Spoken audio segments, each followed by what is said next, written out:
It's a part of our country recognisable to millions of Australians. Snow-covered slopes at Thredbo in New South Wales' snowy mountains compel thousands of enthusiasts to return year after year for another fix of the highly addictive drug skiing provides.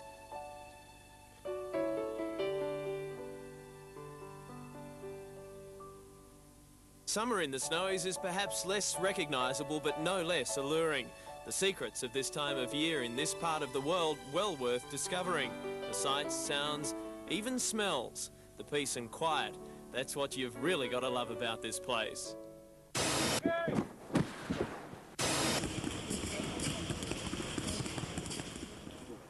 This summer, though, has been just a touch less peaceful in Thredbo.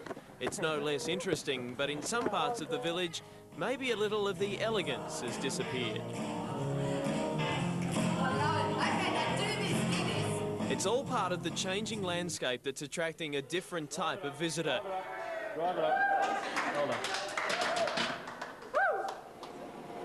All of a sudden, it's an autograph hunter's paradise. That's David Campese soaking up the rays. Matthew Burke, Jason Taylor, Vicky Wilson. You see, the village is becoming a mecca for Australia's elite athletes. And it's all because of this, the Australian Institute of Sport's Thredbo Alpine Training Centre.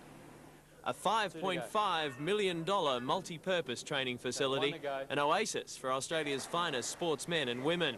It features a 4-lane 50-metre Olympic pool, a 25-metre training pool, a gymnasium with cushioned floor, a sports medicine clinic and a squash court. But the key attraction for our high achievers is the altitude of Thredbo. The village is 1,360 metres above sea level, with access to areas more than 2,000 metres above. It is a truly world-class alpine facility. For years, Australia's elite athletes have had to travel overseas for altitude training. Places like Spain, France and Colorado Springs. Well, not anymore. They'll save thousands of dollars by staying right here, and they'll lose nothing in training facilities. And what a place for it. Well, the scientific literature is still sort of unsure about the findings of altitude training, but you talk to a lot of elite coaches and they're pretty damn sure that it helps for endurance athletes.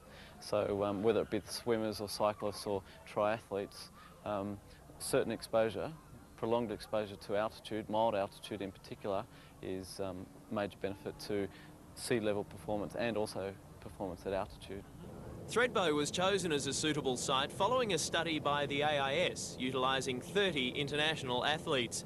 Since its opening in October, the training centre has attracted the cream of Australia's sporting teams. The AIS triathletes and the Australian mountain bike team were among the first to check in. More recently, it's been the rugby union might of the ACT Brumbies and the New South Wales Waratahs. Both teams getting set for a gruelling Super 12 experience, and that means a journey into the thin air of the South African Highveld.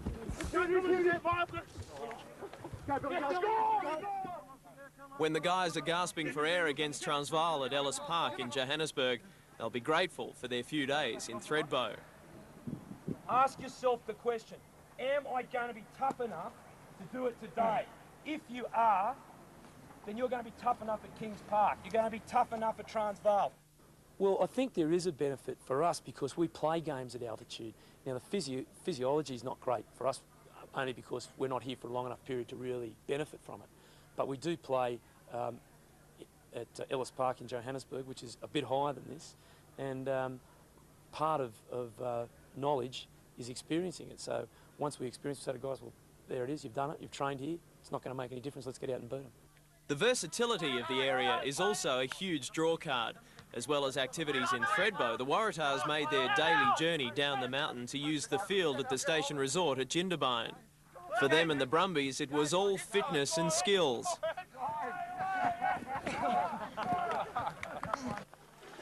But brawn is no match for beauty, and as the rugby boys said their farewells after a week of blood and sweat, their replacements added some gloss to the village.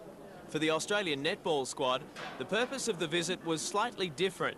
Still the advantages of being at altitude, but this one was as much about bonding as anything else. It sort of helps the bonding, being able to be here together and just, again, something different. If you keep on pounding the court and doing the same thing over and over again, it becomes a little bit monotonous and boring. But having the access from the pool and being able to go, or rather from the court straight to the pool and the weight room. Everything's in nice and close. It makes it very easy for a training weekend.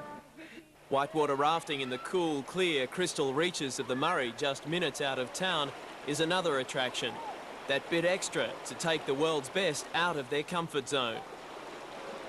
A new group of chalets is on the drawing board to be built adjacent to the training centre, perfect for the AIS swim team, which has already been a regular visitor on the mountain. In the past, it's cost around $5,000 for each swimmer to travel overseas to access training like this. With Panpac trials next month and the World Short Course Championships coming up, this isn't just beneficial, it's essential work for our elite swimmers. The main reason we come here, apart from the change of environment, is to try and get the swimmers aerobically fit, and so they're then in really good shape to go back down to sea level to do a higher quality type of work, which we don't particularly want to do at this level. It's something Australian sport has been crying out for. It's the kind of behind-the-scenes component that will give us the edge on the world stage.